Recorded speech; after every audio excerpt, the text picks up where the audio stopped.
My name is Eric DeMilt. I'm a development director at Obsidian Entertainment, and I work with the Allods team in collaboration with them on Skyforge.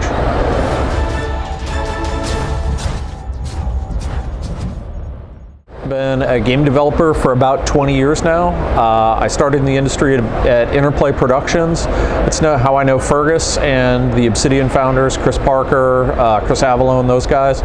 We worked together for a number of years in the Black Isle division, where I worked on Fallout 2, Baldur's Gate Dark Alliance. I was a system producer on a game called Stonekeep a million years ago. So Fergus and I have known each other since high school. We worked together at Interplay back in, up until about 1998, 1999. We've kept in touch. We've been friends through the years. Obsidian was working with the Allods team, or actually was working with MailRU on Armored Warfare, and began talking with the Allods team about possible collaboration on Skyforge.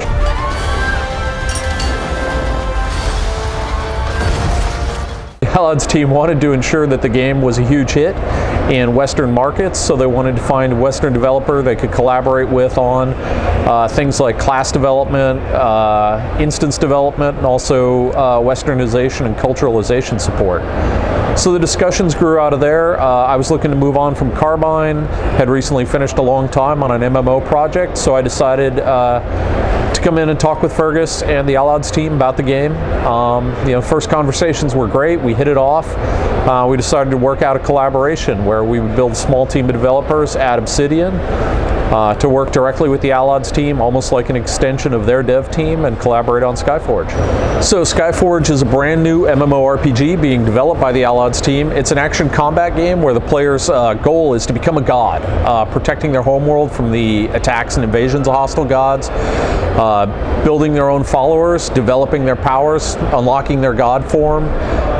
We've got a unique class system that has gotten rid of the traditional notion of leveling, so players are able to develop and work towards unlocking different classes and can switch between those at any time when they're out of combat. It's a really exciting game. So Skyforge is a mix of science fiction and fantasy, right? And this gives our designers and artists the best of both worlds, right? It's why they wanted to pursue it. They have the creative freedom to make, an entire race of robots and complex high technology devices, a floating capital city in the clouds, right? And flying transport, or have strong fantasy touchstones, monsters, spellcasters, over-the-top visuals. And all that's been unified under a really great art style that the team's developed and makes that all fit together in one world, right? We don't spend a lot of time trying to explain how those things exist together. The technology in the world has been scavenged from the wreckage left behind by former invasions by robotic races, right? And the people of the world have built these huge technological advances, but you can still have super powerful beings, whether they're enemies or players, right? Doing over-the-top stuff, eventually becoming gods themselves. A couple things that make Skyforge unique and really make it stand out from the other MMOs in the market.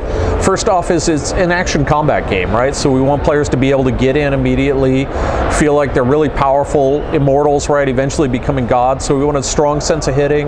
You'll notice right off the bat, it's not like traditional MMOs where you click on a target, move to them, and run your number keys, right? We have a mouse look targeting system, so it's very easy to use. If it's under the reticle, you're going to target it, hit it.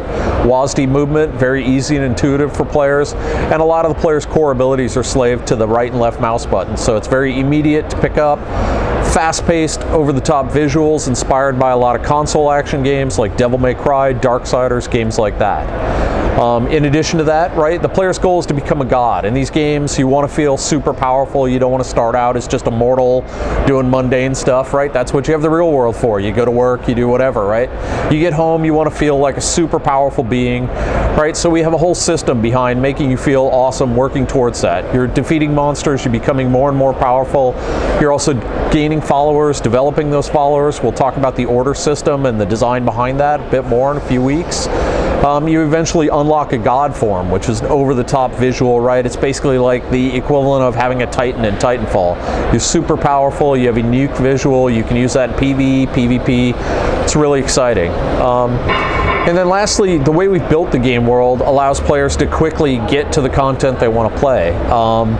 The Divine Observatory, that's that globe you see with all the little markers on it, is looking at your prestige level, the overall level of development of your character, and showing you what activities are available to you. So rather than have you wander around a game world trying to figure out what's going on, or looking in the chat window and using like this 1960s telex technology to figure out where your friends are, right? You can go to the Divine Observatory, see all the activities that are up. That's big open world persistent zones, that's small short session stuff. Maybe you just got off work, it's late, you've only got 30 minutes, you want to do a quick instance, you want to do a quick group run with your friends, you can get to that quickly. You've just finished your finals, you got the weekend, your wife's out of town, whatever, you want to spend the whole weekend in the game world, it's easy to get to an open world zone. So another unique thing about Skyforge that really makes it different than a lot of other MMOs is we've decoupled the idea of experience and levels as it's traditionally expressed in a game. A lot of times in an MMO, you're going through the leveling game and that's how you judge your power relative to a monster, right? If you're level 5 and it's level 10, you're going to get your butt kicked, right? If you're level 10, it's level 10, you can take it. And you go through there and you reach level cap, and then it gets super weird and it's all about things you don't understand. Gear score, level doesn't really matter, and it's a totally different game. It's super confusing for players. So our approach has been to take a prestige system, which is the total measure of all the character development you've done, all your power, and it's distilled down to one number that you can look at. It's how we match you with content that's the right level for you. It's how we match you in PvP with opponents that are the right level for you, and it's how we're also able to let you choose and mix between classes, so you're not stuck with you're never stuck with a level 5 paladin and a level 200 berserker, right? Your prestige is your prestige, your character development you've done is your character development, and you know, whether you've developed out a class a little bit or a lot, it's going to be just as combat viable when you get in the game. So in addition to being able to unlock and develop any class they want, the game, well, let's back up a minute. The game at launch will have more than 10 classes available to characters to unlock. 3 of those will be unlocked right from the start, so you can play the different combat archetypes, tank, support, or damage dealer. As you're progressing through the game and you're spending your points, you can develop out those classes, unlock new ones, and you can switch between those at any time as long as you're out of combat. At the same character, you can switch classes. Yeah, so with the exact same character, you're able to switch from class to class as long as you've unlocked it. So let's say you really enjoy playing your berserker, you're you're a really great DPS player, but your normal, Friday night group, your support guy isn't there. You've got a paladin you've developed out a little bit, or say a lightbinder, you've developed them out a little bit, you need a support guy for your game. You can jump over to that class and play it as long as you're out of combat. Maybe the combat situation changes within an instance or within a zone you're in. Once you drop out of combat, you can change the class you're playing, you'd be just as combat viable, and you're in good to go. So we've developed a proprietary engine for Skyforge, the Allods team has, and there's a couple reasons for that. One, we wanted an engine that's going to deliver the graphics quality we want, the stuff you see in our trailers and everything else, but it's also something we know has to run well on low-end systems. The game's a free-to-play game, we want a lot of consumers in there, we want it to be able to play on a broad range of systems, not just look great on our demo hardware, but look great and play well on systems across the board. Then on top of that, right, the game isn't something we just ship and walk away from. It's an ongoing service. It's something we want to build and evolve over time. Having the engine and tools proprietary, we can build and evolve those as the market changes, as the game evolves and the hardware evolves. An integrated social network for Skyforge was built by the team. Think of it as like Facebook, but for the game world. The great thing that does for us is it allows players to easily connect, stay in touch with one another, follow one another. Another benefit of it is you don't have to be in the game to use that social network. So a lot of times, right, you've got your cell phone with you, you're in a meeting, it's super boring, right? You check in with your friends, see what they're doing, see if they're available to run a dungeon with you tonight.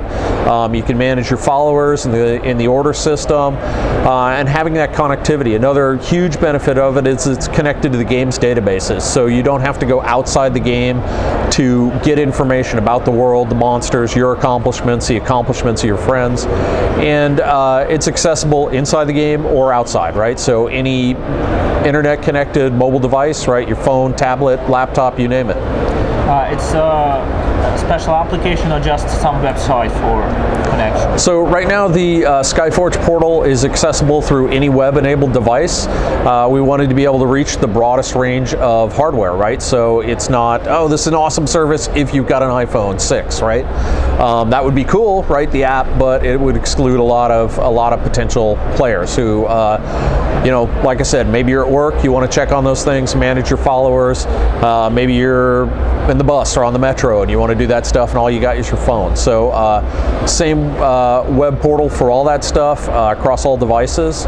Another benefit or another cool thing about our system architecture that makes the portal really exciting is that we have a single server shard for a given geographic region. So we have millions of players on the same server. So you're not, you know, your social interactions aren't subdivided by some choice you made super early on when you were just looking at, you created your character and then you're just looking at a list of servers. You have no idea who's on them and you're just looking for the one with the best ping or the highest population or whatever, right? In Skyforge, North America will have its own server, Europe will have its own server, Russia will have its own server, and you'll be able to play and interact with all the players in that territory. You know, as a Western developer working at Obsidian Entertainment, it's been really exciting for me and my team to get to work with the Allods team, come here to Russia, see the trade shows, see players interacting with the game for the first time at a consumer level, right live. We see them in the betas, but it's another thing to see everybody lined up and waiting to play the game. It's really exciting. It's been a great time. Yeah. Thanks. All right, no problem. Thank you.